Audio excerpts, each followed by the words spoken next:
And then just again today to close up the night? Yeah, I think this is a really good pick, especially when it's up against someone So like good. Eve, and not to mention that when you are looking for that one-shot potential against these marksmen, no problem. If I'm not looking for Eve, I'm just going to make sure Chico doesn't get to play the game. Are we looking at is this a... Where is the Faramis going in this case? Is it Keyboy? Is it a Rome Faramis? A Faramis? Yup. We just had a moment there. I'm sorry. is it a- Eye contact is just through the Or roof is it a right mid? now. Yeah, it could be a Kadira. mid. Either way, they it's could still flip it. possible. Could be, correct, yeah. All right, now I will mention that there is a possibility that both of them might take Rome boots, both looking for those. I don't know, it could be a dire hit for all I know, coming in from Kadida, and we're Yeah. expecting Faramis to be the one. We won't know just yet until we get into the game and look at the emblems. Now, Ling and as well as Masha, very, very interesting. Masha, just the worst for marksmen, but Fredrin to be the shield of Onic. Oh, this is, I wasn't expecting a Masha to pop up here already in day one, but I agree. Again, we were talking about spiciness, right? You can consider this a little bit of spiciness, right? For this last game of the day here. But like I expected too, it's going to be that Ling Fanny matchup here. Both teams have to be able to secure that early jungle pacing. And I got to say, for Kairi, it's going to be difficult because you got a Hilda across from you. Yes. And we know how much havoc a Hilda can cause. in Not the jungle. just, as well as the Masha. Yes. But just the same, Todak's lineup here, that's way too much scaling. You're expecting too much from the map in terms of XP and gold. You're looking at a carry, an Eve, a Ling, and a Masha. How are they going to make that work? Look, I think they have some kind of orthodox way to get through certain phases of the game that are really awkward for Todak, but very clearly in Onic's favor. So we're just going to have to keep our eyes sharp here. Don't miss a moment of this matchup as we jump into the land of Dawn. Our very final game of day number 1 comes down between Todak versus Onic Esports. All right, can confirm now Welcome that the to Faramis Mobile is going into the Legends. hands of Sans, and it is a roaming Kadira. Watch out, look, Momo! Oh, already. So soon. Yeah, so very That's the plan, that's the game plan. That's exactly what you were calling. Kairi, though, first blood drawn by Yumski. And as we were saying, these two heroes alone are going to cause havoc for Kairi. What? What ult? I mean, What ult? Level 1. this is, they cheesed them. They sent Momo in as well. They let go of Momo's very first wave to pull this off. That's crazy. That's just nuts. What? How? How? It's all about the collapse. Again, Kairi is rocking the high and dry. He's expecting that there would be... I think that's what I was expecting as well. They're looking for some scaling, looking for at least to build up some EXP and some gold to make this matter. But instead, they went the complete opposite. It's a total langar. Just bumped straight into the jungle. That's the idea. And even Onic, they are a little bit more aware of what Yumski is trying to do, but Kairi is losing levels of time. Yeah, Yumski going to be careful here if he can, but Kairi able to take the revenge, gets the kill. But Rival now should be able to just secure himself a purple buff. Oh my goodness, this is the plan all along. Attack the jungle, take away the early game prowess with just simple tactics. Really nicely done by Todak all the way through. And I think this is how it's going to work for Todak. Their game plan is to disrupt the jungle, force Onic to send 2 or 3 members from either their lanes or force mid to go into that jungle to protect Kairi, and then eventually they will find equilibrium. Hell, even break even, make more money. Look, they're a 300 gold lead 2 minutes in. I mean, I hate the fact that they were able to pull this off because Momo, he comes back into lane and look at it. He's level 3, 2 Boots who just hit level 4. Very slight difference, but he's going to hit level 4 eventually. Like, Momo just needs 2 minions. But I think this still works out, right? All of that in the last 2 minutes just makes a breeze for the first turtle here. So that's already huge, at least in terms of economy. But here in the mid lane, Yumski going to be the focus again. Oh, can he get away? One hit, he's going to bob and weave and survive. The moves and grooves. Moves and grooves. As you put it so eloquently, could have been, but that's what you get with the Hilda. That's why there's a room for her in the meta at all times, especially when assassins like Ling and Fanny are a thing. It's got to be so frustrating because Onic invested a lot of time and a lot of movement on the map. 5 people made contact with Yumski before he got out of there, popping that sprint at the same time. So at the very least, Onic now setting up that front line, making sure, Todak doesn't get too far away with this. And he's not stopping. Look, he's there again. he brought Rival there. Oh, Onic Esports, though, trying to do their best to work around it. It's Chiku, guys, that falls here. Now they're going to get out of dodge the best they can. Yumski going to be the focus. They're still looking to pursue as Boots goes in, gets the taunt, but Moon going to have to flicker out. It's Yumski going to be the focus again. Kyrie grabbing another kill. There we go. Onic seeing exactly what they need to do. Saw Yumski and we're like, okay, there might be more this time. Todak might escalate things. And as soon as Chiku guys came into vision, instant pounce. Yeah, fool me once, shame on you. Fool me twice, not gonna happen. So Onic understands that they have to make the most of these rotations. If they're gonna answer, something's gotta give. They have to commit something and gain something. Rival. What? Oh, he got really, really close to actually getting that kill, but Yumski gonna, face check it first. I'm very curious as to see how Todak is actually going to transition into the mid game specifically, because that's when you expect to see Onic really getting out of the laning phase and working as a unit. I think that's a good point, but at the same time, Onic Esports at this point, it took them what, 2-3 minutes to figure it out. That real adjustment already, and now I feel like now that this next turtle is up, they do have a choice. Do we just give it away? But look at the positioning already from Onic Esports. Yumski though gonna spot out CW, but Sands and Boots not too far, but they're too late.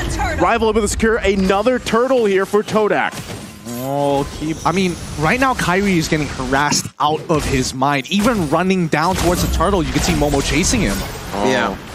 But as it is, Todak is happy that this is how the early game has gone, despite having, conceded a few kills. And if they get CW, the flicker in! Tempest Blade's gonna come out. He survives though with that Cult Altar, but now Sand's gonna be the focus. He takes all the damage. Moon grabbing the kill here under the tier 1, tier 2. That's what you buy with a hero like Moon, with heroes like Hilda and Masha on Momo and Moon's on Yumski. Again, Moon is, I keep mentioning Moon, he really hasn't left mid. Yeah, he really hasn't left mid. He's really accumulating the farm, and the rest of the team, including the side lanes, are pulling pressure, strangely enough. So that's how they scale up. You scramble the opponent so they can answer. Oh, no. Ooh. Close one. I was holding my breath. Yeah, same. So they can't answer on a conventional way, and then you just farm up. Look, it grew up to about 1,000 and change. Yeah, the bleeding has not stopped just yet, but this is a comfortable position for Onic, right? They still can actually get to the later stages and look for that big fight in the mid game. However, keep your eyes, especially from Todak, the 2-1 sword carry Moon, and as well as, Chiku, guys. Rival's not gonna die. Okay, he gets out of there. All right.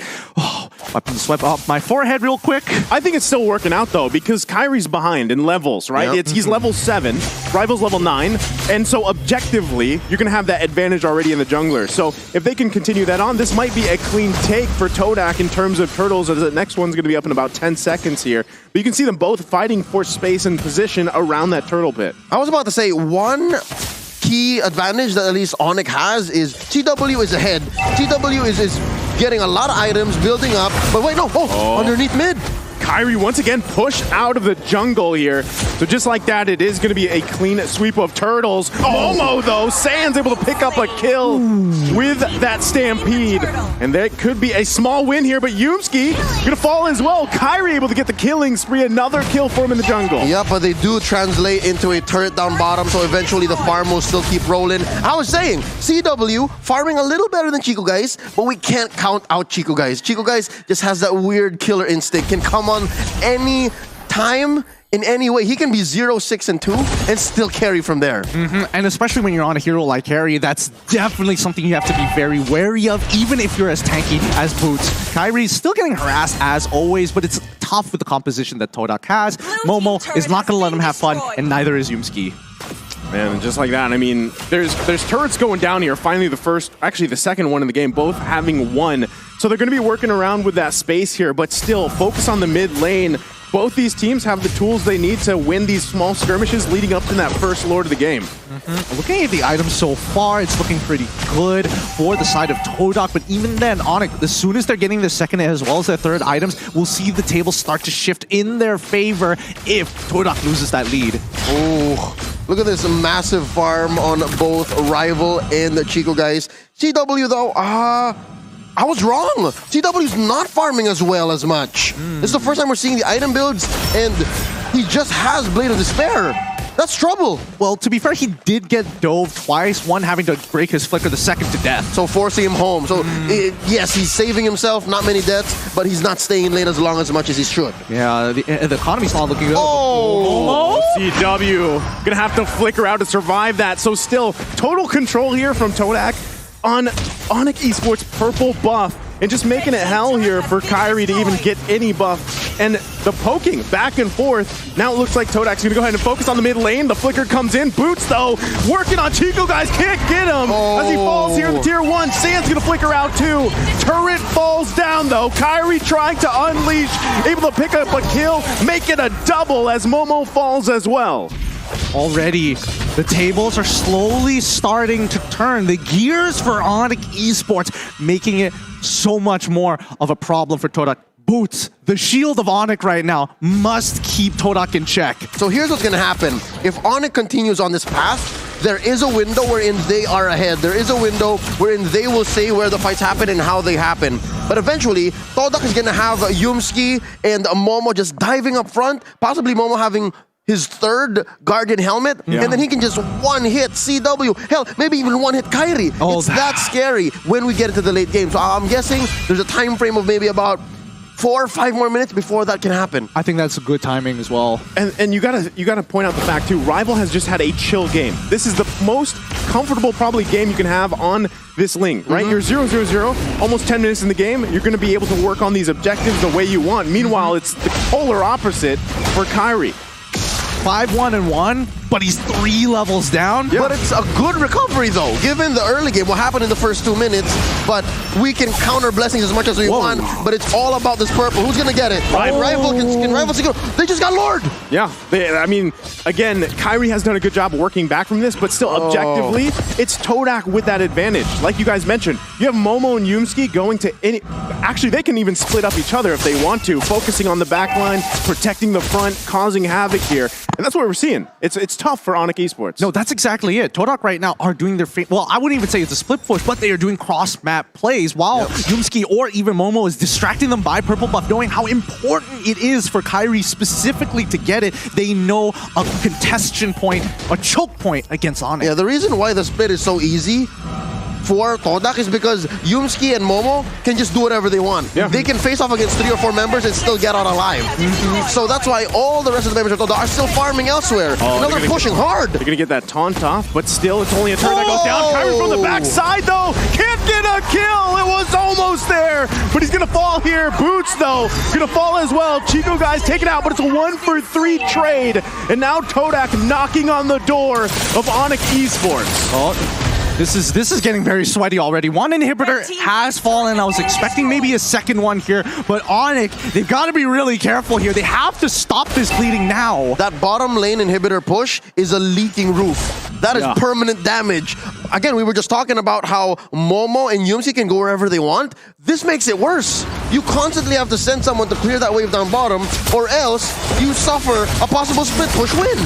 Oh boy, but once again, this contestation fight, these high intensity areas, purple buff, Lord right now, and I'm guessing that Todak wants even more. They're gonna start going for the orange. I wonder if, like, how many purple buffs Kyrie has actually been managed to get this game. That's actually a really good point. I don't know if that's the first one, maybe it's the second, but he hasn't had many opportunities to take it. So finally, but still, even 12 minutes in the game, you can see how much pressure is being put there on that crucial buff here for Onic Esports. For sure. And I think, let's keep in mind, let's have a look at the replay one more time for that fight, because even though Onic looked like they had the initial upper hand, it turned around so quickly once Momo got into the fight.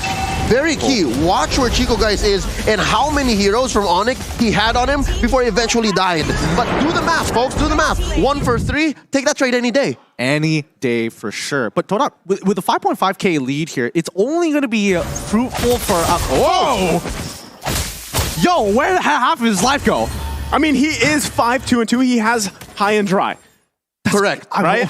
And then Rival was alone, so it makes sense. But like, Rival's got like 10k on Kyrie, who's like 3k down, and he's also 2 levels ahead of him. Yeah, 2 levels ahead. I would imagine you would do like a quarter at the very least. Could be the items, and Again, I didn't see where Kyrie came from. He was going at full speed, but could also be a factor as to how much damage he was dealing. Oh boy. All right. And then these Lings, they don't build any defense items at all. Oh, that's a good point. That is a good point. Pop him, glass cannon. Well, let's see whether the glass cannon is going to be enough for this interaction. Yet again, purple buff going to be choked out here.